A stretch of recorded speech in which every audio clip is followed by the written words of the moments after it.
This is Canada Reads American Style, featuring two friends who love Canada Reads and Canadian literature. Welcome our host Rebecca from Michigan and Tara from Ontario. Hi everyone, it is Rebecca, and today I am speaking with author Sydney Hegele. Sydney is a queer Anglo-Catholic writer from the Greenbelt in Southern Ontario. They are the author of Birdsuit, published by Invisible Publishing, May 7th, 2024, and The Pump, which was the winner of the 2022 ReLit Literary Award for short fiction and a finalist for the 2022 Trillium Book Award. Their essays have appeared in Catapult and Electric Literature, Event, and have been featured by Lithub, The Poetry Foundation, and Psychology Today. Their essay collection, Bad Kids, is forthcoming with Invisible in fall 2025. Sydney's work often explores small-town queerness, environmental justice, mental illness, religious life, and the complicated relationships between these things. They live with their husband and French Bulldog on Treaty 13 land in Toronto, Canada. Welcome, Sydney. Thank you so much, Rebecca. It is wonderful to be here. And I will say to everybody, as everyone knows me by now pretty well, I do tend to gush when I really love a book and an author. And I've already warned Sydney that I tend to, I really, really, really love Birdsuit. So for all of you who have yet to read it, because it comes out May 7th, so it'll be out shortly, can you just tell us a little bit about Birdsuit to kind of whet their appetite to read this book? Absolutely. So, Pursuit is a novel that is set in a fictionalized Southern Ontario town called Port Peter, a tourist town that sort of has heavy tourist traffic in the summers and is very, very empty in the winters.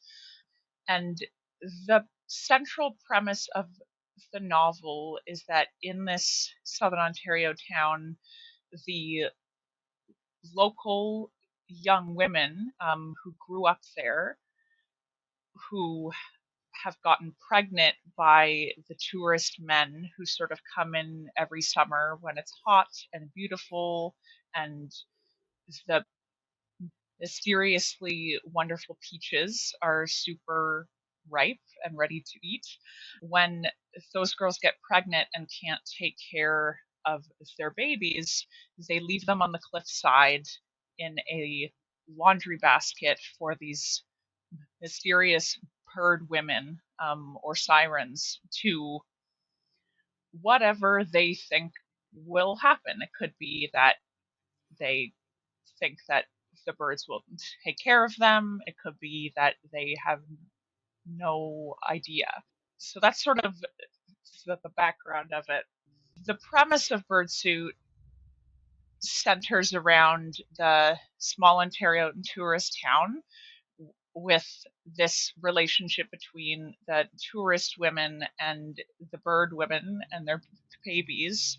But a lot of the book focuses on this main character, Georgia Jackson, who is in her early 20s and has grown up in Port Peter all her life and was originally one of those babies left for the birds, but the birds did not take her. So her mother finds her still there essentially and raises her herself. And lots of relationships and interesting time jumps sort of evolve from there. I think all of your characters are really compelling. I mean, each one of them, you could sort of do like a deep dive into each one of them because you give a great backstory to them, also their interactions with each other. So I think all your characters are so beautifully and well developed. So, Oh my gosh. Thank you. well, there was one I didn't love so much, but we'll get into that later maybe. But anyway, okay. So one of the opening quotes is from Victoria Chang, and I will read it here. Quote, "There is a bird and a stone in your body. Your job is not to kill the bird with the stone," unquote. And can you talk about the significance of putting that quote into it right at the very beginning of the story? Yeah. And so that quote from a Victoria Chang poem, who I'm I absolutely love her so much, was one of the sort of last framing pieces that I put into the book when I had fully finished forming its plot and characters. I usually sort of start with an epigraph and use it as a bit of an anchor while writing to kind of return to my original premise or larger overarching idea that I was originally urgently trying to get to while drafting. And while the very first quote above that one is from a poem by Mary Ruefle, which sort of talks about sirens and the Odyssey, really captures the external plot quite well. I thought that this Victoria Chang quote with a bird and a stone in your body really paired very nicely in terms of giving an internal glimpse to the external. It's like I've always really seen Pursuit as an external plot and internal plot sort of at some points braiding and blending together, at some points in direct conflict with one another, in some at some points kind of threaded so tightly that they are indistinguishable from each other. But there is definitely a sense in the book, I hope, that there are the external bird women, sirens, and then without sort of spoiling too much, there are sort of a sense of internal birds as well, birds who aren't capitalized in the book, that different characters sort of have different senses of those as well.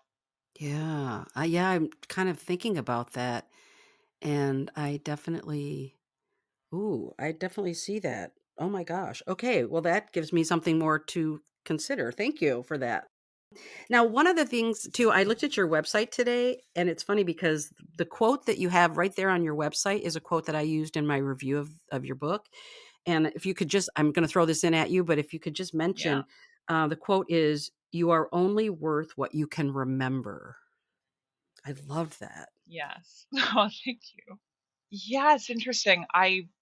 The entire book really started with that line. I had that line before I had conceived of most of the plot and characters. And it's been something that even when the plot sort of shifted and the bird women looked slightly different and the characters, some came and some went, and the cast grew and shrank and the plot sort of changed all around, this like remaining thread beneath of who you are being directly tied, potentially for better or for worse, with what you've been through and your perception like of your own history and of your own life story has always just stayed very strongly in the forefront of my mind while writing. Like it really, I think it's a good question to have after the comparison of the epigraphs with an external story and internal story, because Birdsuit sort of jumps around back and forth in time, and it becomes clear that characters remember events in slightly different ways and have their own sort of subjective perceptions of not only what has happened sort of externally, but who's at fault for those things. And if they are choosing to remember some things and then unable to remember others. And when I started writing this book, I had right around that time been diagnosed with a dissociative disorder, which involves a lot of things related to memory and how your brain is able to process memory chronologically, particularly traumatic memory. And there have been just sort of countless studies that show that when people experience something traumatic, your sense of recording that memory like chronologically in a way that makes sense and can be accessed later just quite literally is turned off, and that perception is stored like somewhere else in your brain, so that when you're triggered into say a flashback or something like that, it's your brain's attempt to reassemble the memory correctly in front of you, but it can't because it didn't record it correctly. It's sort of like trying to play back a movie filmed on your phone, but you didn't clean your lens properly. So it doesn't matter how many times you replay it in front of you, it's not going to reassemble itself because it didn't record it in the same way as a normal video. So it's so much of this book underlying the main plots and the plots like physically are sort of how each character perceives and remembers events before the book, events after, things that we experience as readers that are subjective to us and subjective to the characters separately. Yeah. I really love that part when the layers get peeled back and then you start to realize, "Oh, wait a minute. This is what he or she thought." And now it's like, okay, now that's not what they experience. You know what I mean? Like you start to see the quote truth, I guess, of what really occurred. And I love that part of it because I do think that's often just in general, I think that's kind of a human experience, right? That we don't always remember for whatever reason or interpret it a certain way that maybe isn't the way others in the story would interpret it. You know what I'm trying to say? Absolutely. And I I think that in our current climate, like post and still within COVID, in our political climate in North America specifically, the emphasis for truth telling is so important, and finding what is true and what isn't in terms of journalistic integrity and sourcing. But I think that when we're telling the stories of our histories, and I feel as though, particularly for me, like I teach creative nonfiction classes, and I feel as though a lot of students come in sort of worried about not being able to recall exactly what happened in particular moments in their lives, and they're worried about being unable to come across like as objective as possible, as if all forms of storytelling and all forms of narrative have to be the same as journalism. But it's been a really important and freeing thing for me to learn that I have no way of telling a story that is not subjective. And that doesn't mean that I am not expanding and opening and receiving other people's stories and extending sympathy and empathy to other people's experiences.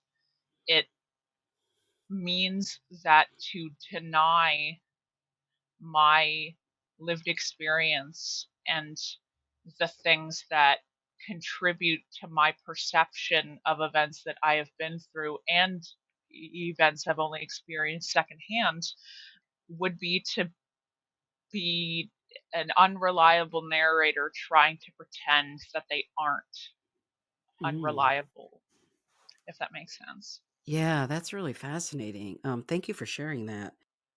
Now, I do want to ask because you talked a little bit about it your writing process, and I am always really curious because I love writers. I don't have the talent for it, so I like to dig into your brain a little bit and understand how you work. So I was wondering whether, in terms of Birdsuit or anything else that you've written, do you start with the idea of the ending before you begin? Do you outline? Do you schedule writing time? Like, what's your process for writing? Yeah, I really so the first published book that I wrote was my interconnected story collection, The Pump. And so when I went into Birdsuit, I was really operating in a stance of wanting to learn how to write a novel like as I was writing one without the expectation of how long it would take, of what the starting point would look like in relation to the ending point. It took significantly longer than I had expected, I think, because the pump's first sort of workable draft was written in about 6 months while I was in university. And Wow. Birdsuit has taken about 6 years. Mhm. And yeah, process wise, I tend to not be someone who has the ability to write the same amount of words for the same amount of time each day. Mhm. I have ADHD, and that contributes significantly to the specialization of each writing session, sort of. I'm very constantly switching physical locations where I'm writing. I tend to only be able to focus on writing when I'm surrounded by people making background noises and speaking around me. Wow. That's amazing.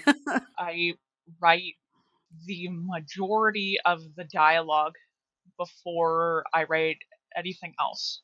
So all of the dialogue in Birdsuit, pretty much all of it, was written before most of anything else. And the same thing happened Wow. with the pump.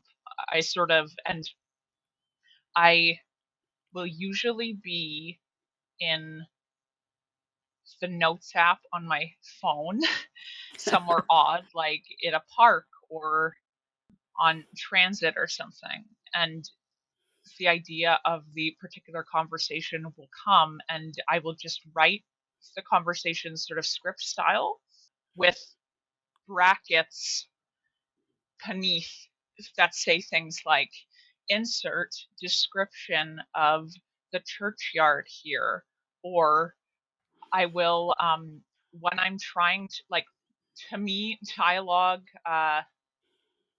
it's important to me that there is more sort of subtext and substance in between lines Mhm.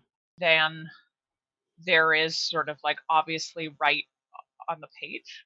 So when I'm first writing dialogue and it's the very first ugly sort of draft, what I'm doing is writing lines and then in brackets underneath them, writing the intent of the Mm. line and trying to figure out ways when I go back to close the gap between those two things. And then I'll add things like what the relationship is like in brackets, insert moment where they walk on a beach here, and it prevents me from slowing down by like I find that dialogue is easier for me. It comes faster, and if I Mhm. feel as though I have to stop to describe something, it's almost like using a different part of my brain and creative process, and it interrupts the dialogue a bit. That is really fascinating. Oh my gosh. Yeah, I don't know that I've ever heard anyone describe it like that, but I think if I were a writer, I probably would be the same way because my brain moves really fast. I think really fast, and I could just see myself like whipping out the dialogue, but then needing to go back and like fill it all in, right? So I think that's fascinating. Well, controversial opinion, but I think everyone can be a writer. So Okay, well. it, I think everyone has the ability to develop the skill, Yeah. is something I pretty firmly believe. Yeah. Okay, well, I'll keep you in mind if I if I ever figure out a way to develop that skill. Exactly. I Okay. believe in you. Thank you. I appreciate that. And I feel that very strongly. That's awesome. Okay. Now, some of the primary characters in Birdsuit find, and it could actually be all of them, but I'm just thinking of two in particular, actually. But some of Yeah. the primary characters in Birdsuit find it hard to practice self love and they dwell in shame. And I love Georgia so much. I just want to say that. And I just want to know, because of course I believe the story goes on way after the story ends, but I just need to know, is this a burden that your characters will always carry? Are they going to be able to like reach beyond that sort of shame, that sense of shame?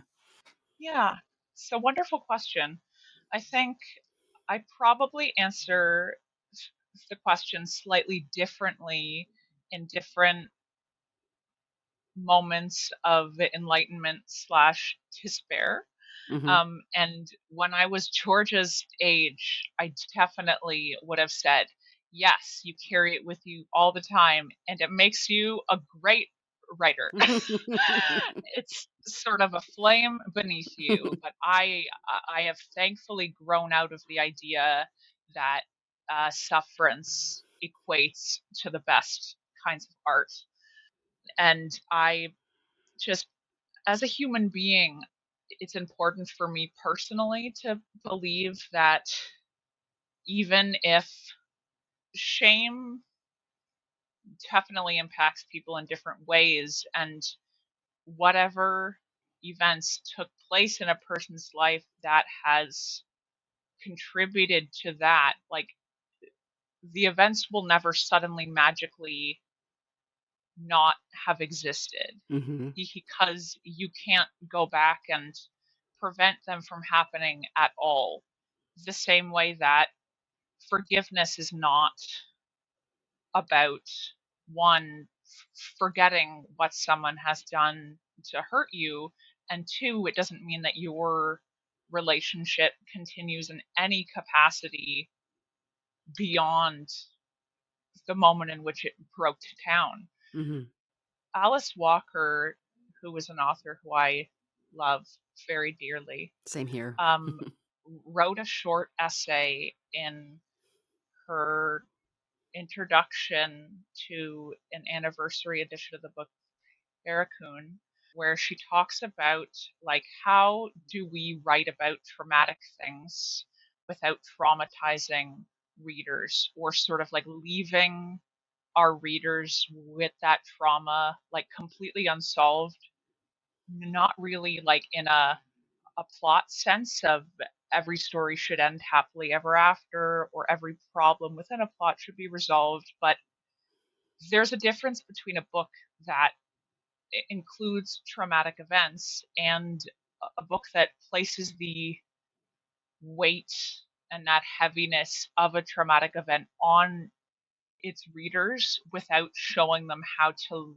lighten that load, Mhm. if that makes sense. And Yes. she very briefly and eloquently in this introductory essay talks a little bit about how when she writes the most deplorable things, depicts some of the most horrible things in human history, despite those things having really happened and really having an impact, a visceral impact on readers, she's also building them a ladder, in a sense, with which to climb out of that narrative.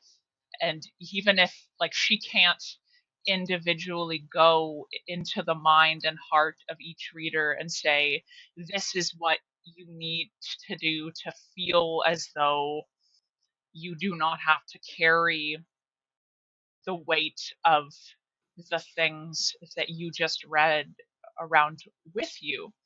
But she can point in the direction of healing and sort of go, hey, if you start walking sort of that way, there is hope and healing in that direction. And I can't tell you exactly what it looks like for you individually, Mhm.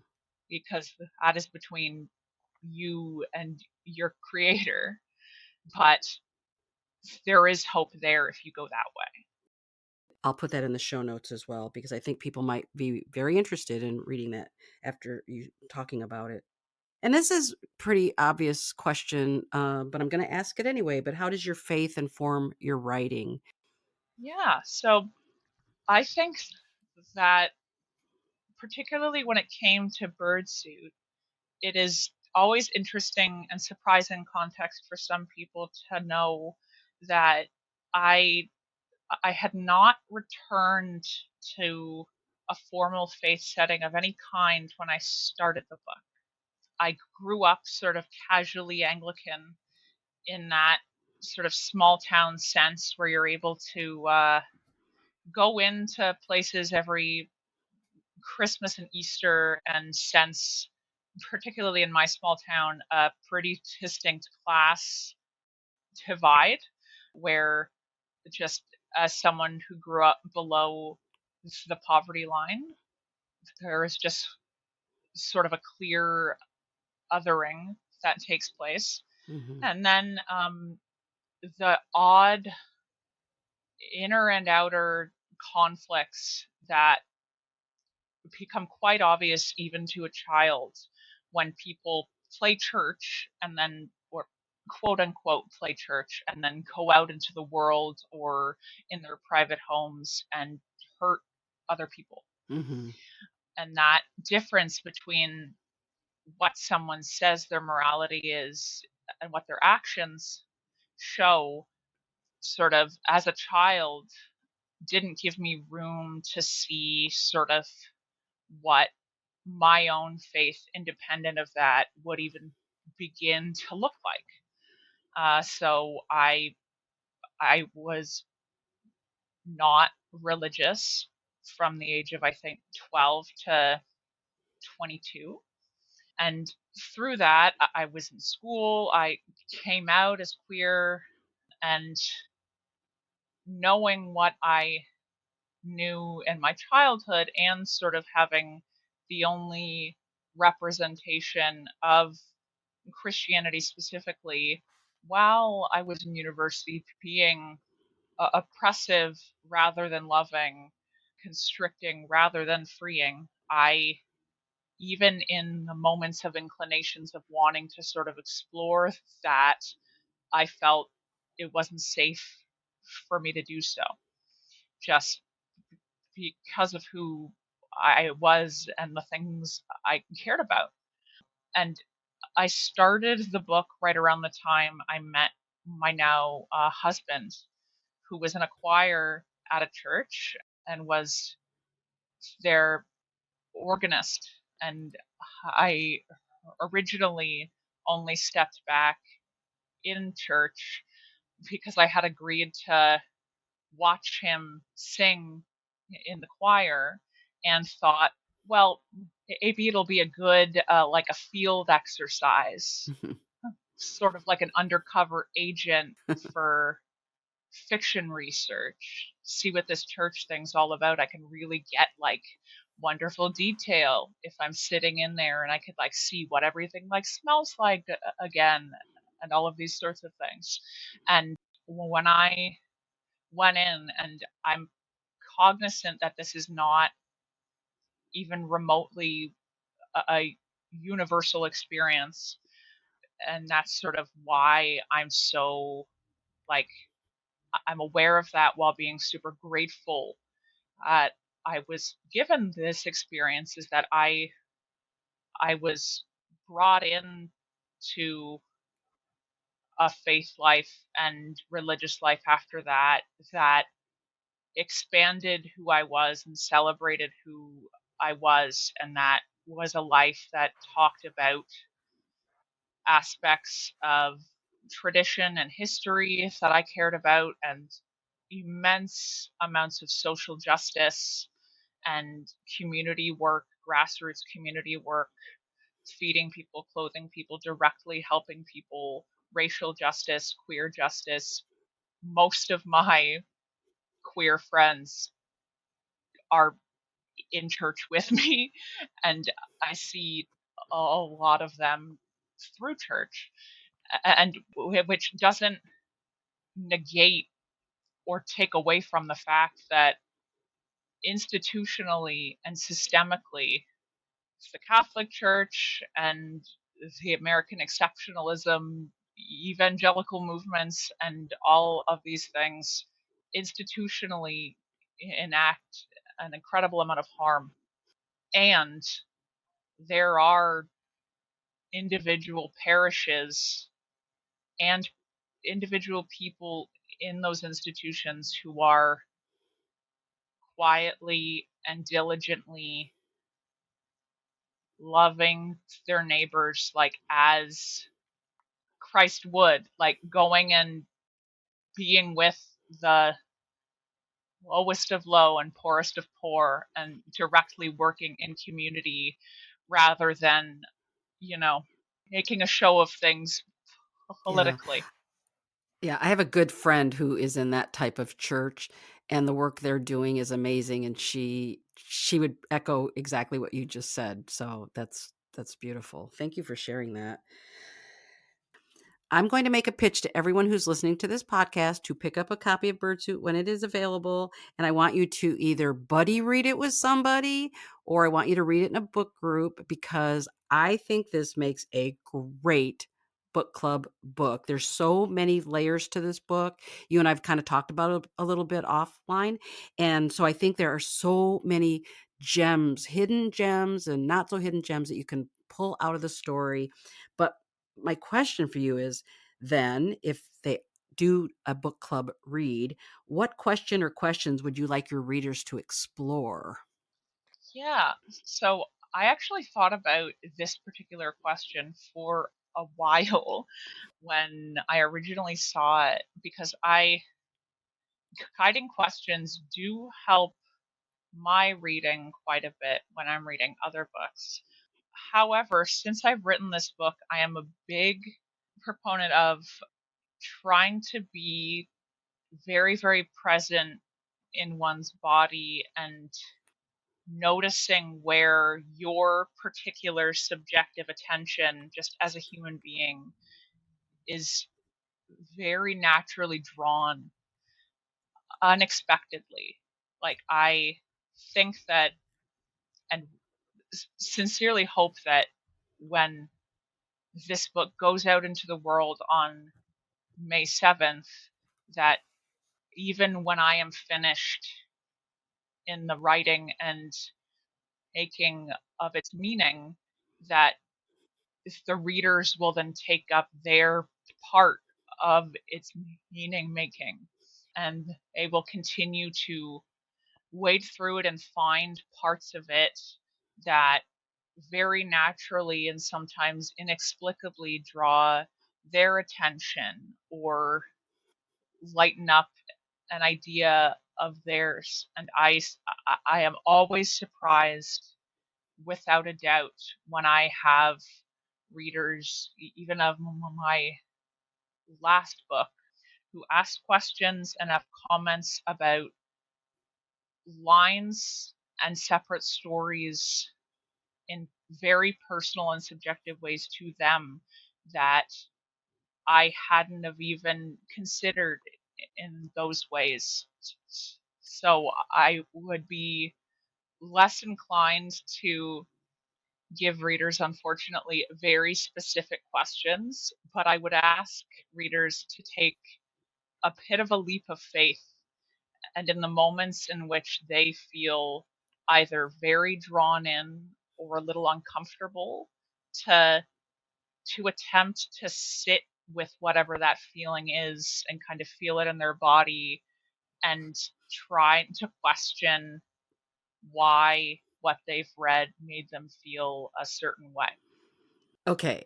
I will be reading it for a third time, and I already know that there is a place that I love. You just said that because there is a place that kind of made me uncomfortable.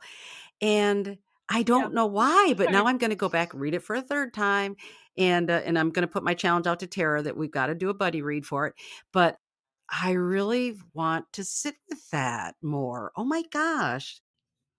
Okay, we have come to our final question, and it is a question that Tara always asks, and I love to do it because it sort of represents what we do here on the podcast, which is talk about great books. So I'd just like to ask you, what are you currently reading? Amazing. So I am currently reading the novel Play by Jess Taylor, and it was released this past Tuesday from Hook Hug. And even though Jess is a pretty well known author here in her own right with her first two books, Play is her very first novel. So I was incredibly excited to pick it up on Tuesday when it came out, and I have already started it, and it is one that should be on everybody's bedside table for sure. Okay, great. Anything else you want to mention, just that you've read that you've really loved? Anything to entice our listeners? I am also reading at the moment Carrie Barwin's new essay collection called Imagining Essays on Language, Identity, and Infinity. And Gary Barwin is an incredible author, incredible poet, an incredible person in general. But this is surprisingly one of his only essay collections. And it is already just so incredible. As someone who really just loves to make connections between etymology and word choice and language and personal and collective history and all of these sorts of things. I really deeply see essays in particular as constellations. So Carrie thinking of them in similar ways is very unsurprising, but very cool. Sydney, thank you so much for chatting with me today. Like I said, I want to just really encourage everyone to pick up their book and, like I said, do it whether it's in a book group or a buddy read. Please read this book. You will absolutely love it. There's, like I said, so many layers to it, and I promise you will love the book. I was just talking to a friend about, she's a bookseller, and she was saying how, you know, she feels like, "Uh-oh, what if somebody doesn't like a book I really recommend?" And I think, "No, you have to speak with great confidence and say, 'I know you will love this book.'" So that is what I'm saying about Birdsuit. Everybody, please pick it up. But Sydney, again, thank you so much for chatting with me today. Thank you so much, Rebecca. It's been a pleasure. Thank you for joining us on our bookish journey. If you enjoyed this episode, please consider subscribing, rating, and reviewing Canada Reads American Style wherever you listen. You can connect with the podcast and Rebecca on Instagram at Canada Reads American Style and with Tara at On a Branch Reads. Until next time, keep reading.